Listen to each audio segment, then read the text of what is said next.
Après Miami, direction Hollywood, où Johnny Depp nage en plein bonheur depuis ses récentes fiançailles avec la sublime Amber Heard, une actrice de 26 ans sa cadette.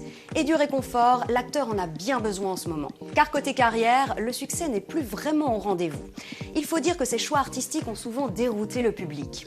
Parfois excessif et imprévisible, vous allez voir que la vie de Johnny Depp n'a pas toujours été un long fleuve tranquille. I call it transcendence.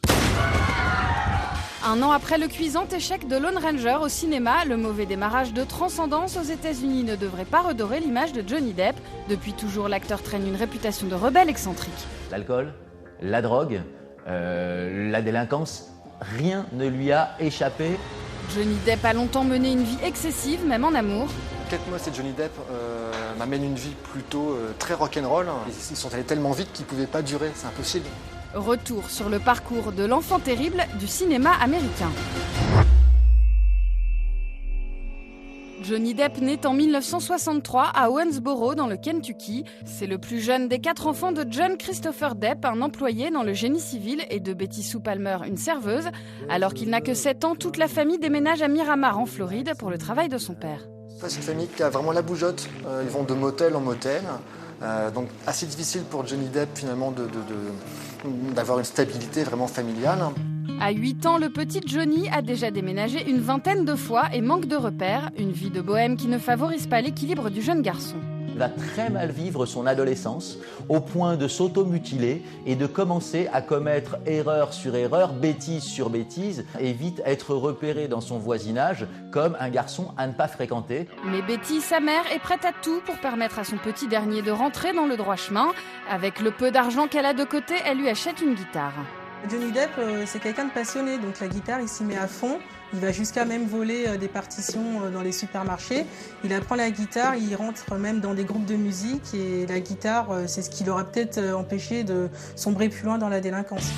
La musique devient son unique raison d'être. Le jeune Johnny Depp joue dans des groupes et se fait de nouveaux amis. Mais quand il a 15 ans, ses parents divorcent. Pour lui, c'est un tremblement de terre. L'adolescent est au plus mal.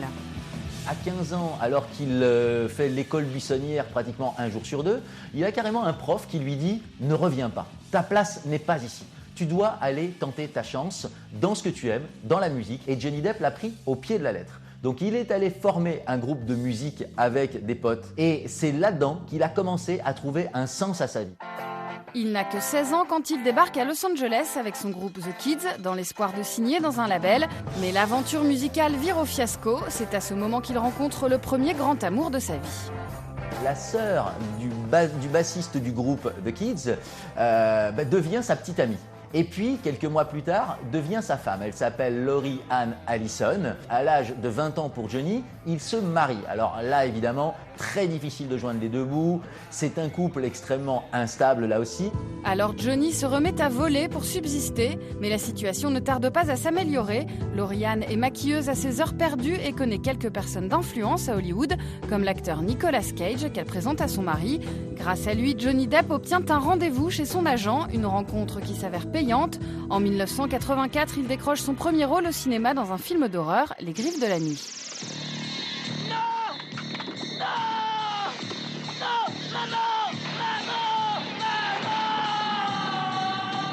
Pendant le tournage, j'étais complètement paumé. Je ne savais pas comment me positionner par rapport à la lumière ou aux caméras. Enfin, tout ça. Ce ne sont pas ses talents d'acteur qui ont séduit le réalisateur, mais sa gueule d'ange. Wes Craven veut pousser les adolescentes à aller voir Les Griffes de la Nuit, et ça marche. Le film rapporte 20 fois ce qu'il a coûté. À cette époque-là, c'est vraiment un diamant brut, mal taillé, donc un gros potentiel, un côté très sombre, très rentré, mais c'est surtout sa belle gueule qui séduit et les jeunes filles et les metteurs en scène. Johnny Depp pense avoir trouvé sa voie et s'inscrit dans une école de théâtre. Il décroche alors quelques participations sur grand écran qui lui permettent enfin de vivre correctement. L'un de ses seconds rôles le mène pour la première fois loin de son pays. Il obtient un rôle dans Platoon, un film où il est amené à voyager au Vietnam. Et où il surpasse même l'acteur principal Charlie Sheen parce que lui apprend le vietnamien, lui a un charisme déjà visible et au point que le réalisateur coupe certaines scènes pour pas trop qu'il évince Charlie Sheen. Platoon est un succès planétaire et remporte l'Oscar du meilleur film de l'année 1986. Malgré le peu de scènes avec Johnny Depp, son visage angélique dans l'enfer vietnamien a marqué les esprits à Hollywood. Sa carrière au cinéma semble lancée, pourtant c'est la télévision qui va faire de lui une star mondiale. Sa carrière décolle véritablement grâce à 21 Jump Street. Donc le rôle de Tom Hanson, un flic avec des allures d'étudiant ou même, voire même de lycéen qui infiltre des lycées, des bahuts pour démanteler des réseaux et procéder à des arrestations. Qu'est-ce que c'est que ça? 1 gramme de coke. On va être votre cauchemar, les gars. On va devenir les rois des emmerdeurs avec plaque de flic et permission de vous botter le train. À 24 ans, il devient la nouvelle idole des jeunes Américains et signe un contrat de 5 ans avec les producteurs de 21 Jump Street. Mais il vit de plus en plus mal le succès de la série et l'hystérie de ses fans. Rien ne l'avait préparé à passer de jeune ado tourmenté à star affiché en poster géant dans les murs des jeunes filles. Il n'est pas du tout à l'aise avec cette image de teen idol. Il n'est pas du tout à l'aise avec cette image de beau gosse que vend le studio. Il se sent très marketé. Alors avec l'aide de son agent, il arrive à rompre son contrat. Après 3 saisons passées à jouer l'inspecteur Hanson, l'acteur revient au cinéma dans le film Édouard aux mains d'argent. Regarde! Durant le tournage, c'est le coup de foudre artistique entre Johnny Depp et le réalisateur Tim Burton. Ensemble, ils tourneront 8 films. Mais sur le plateau d'Édouard aux mains d'argent, Johnny Depp ne s'est pas fait qu'un ami. Il est aussi tombé fou amoureux de sa partenaire Winona Ryder, bien qu'elle n'ait que 17 ans. Ils vivent plutôt la nuit, ils fréquentent les discothèques, ils sont très fusionnels, ils fuient les paparazzis. C'est vrai que tous les deux, ils sont quand même des grands timides, écorchés vifs.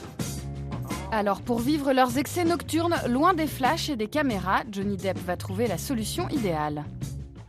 Johnny Depp il monte son propre club, le Viper Room, où tout le gratin d'Hollywood se réunit chaque soir pour des soirées qu'on dit plutôt arrosées et plutôt déjantées. Enfin, tout le monde sait que c'est le club où tout se passe, si on veut, de la drogue, de l'alcool, des fêtes, des bagarres aussi. Un lieu de débauche où Johnny Depp peut aussi flirter en toute discrétion. Son couple avec Winona n'y résistera pas. L'acteur se console très vite dans les bras du jeune mannequin britannique Kate Moss. On ne peut pas imaginer couple mieux assorti aux yeux du monde et aux yeux des médias. Pourquoi? Parce qu'ils sont sublimes tous les deux, mais ils ne sont faits que d'excès. Plus d'une fois, Johnny et Kate vont défrayer la chronique, et la plupart du temps d'ailleurs, on va entendre, lorsqu'ils quittent un hôtel, on va entendre parler de problèmes avec la police qui vient constater que la chambre est complètement saccagée. Après 3 ans d'une liaison à scandale, l'acteur et le top anglais se séparent. Scylla Brady aura beaucoup de mal à s'en remettre. Lui, au contraire, retrouve rapidement le grand amour à Paris. En soirée, il rencontre Vanessa Paradis. Enfin, rencontré, il la voit de dos et de dos, il dit que c'est le coup de foudre. Il a eu une illumination et ils ne se sont plus quittés à partir de ce moment-là. C'est beaucoup moins une vie de déglingué que la vie qu'il a pu mener jusqu'à présent, aussi bien avec Winona Ryder et surtout avec Kate Moss. Ils se sont posés, c'est qu'ils ont eu un enfant très rapidement ensemble, une petite fille. Grâce à Vanessa Paradis, Johnny Depp va fonder la famille dont il rêvait tant. Pour le bonheur des siens, l'acteur est prêt à tous les sacrifices, même dans ses choix artistiques. En 2003, il accepte de jouer pour Walt Disney et devient le célèbre capitaine Jack Sparrow dans Pirates des Caraïbes. Au travail, tas de chiens galeux! Tous à vos postes! En avant, toute voile dehors! En route. Offrez-moi cet horizon. J'ai commencé à faire des choix différents pour mes enfants, parce que je me suis mis à penser à ce que j'allais leur laisser, ainsi qu'à mes petits-enfants. Pour ses enfants, l'acteur ne recule devant rien et leur offre une île des Bahamas pour les vacances. Quant à la femme de sa vie, il lui achète une somptueuse villa dans le sud de la France. C'est là qu'ils vont écrire leur histoire d'amour.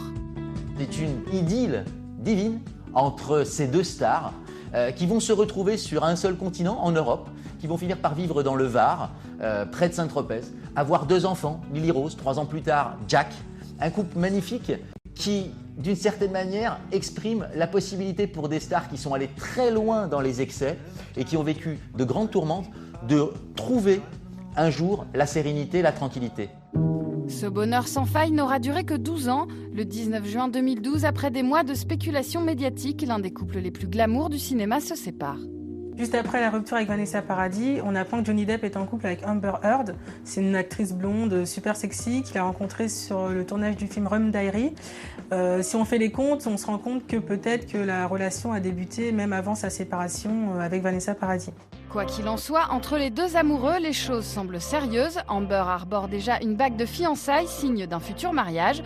De quoi mettre du baume au cœur à Johnny Depp, car au cinéma, il fait de moins en moins recette. Johnny Depp va connaître sa première déconvenue en jouant et en produisant le film Lone Ranger. C'est un film qui montre une certaine image de la communauté indienne. En tout cas, c'est une image qui n'a pas plu du tout au public américain.